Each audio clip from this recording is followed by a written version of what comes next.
అందరికీ నమస్కారం. నంద్యాల జిల్లా ఉయ్యాలవాడ మండలము ఉయ్యాలవాడ గ్రామంలో గుర్రాల పందాల పోటీలు జరుగుతున్నాయి. అందుమూలంగా మేము కూడా ఈ గుర్రాల పోటీలో పాల్గొన్నాము. మాదొచ్చి గుంతకల్ మండలము, గుంతకల్లోనే ఉండేది.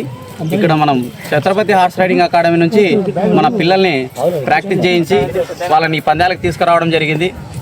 అందులో మన కృపసుందర్ అనే అబ్బాయి పర్ఫార్మెన్స్ బాగా చేశాడు. చాలా సంతోషంగా ఉంది మాకు.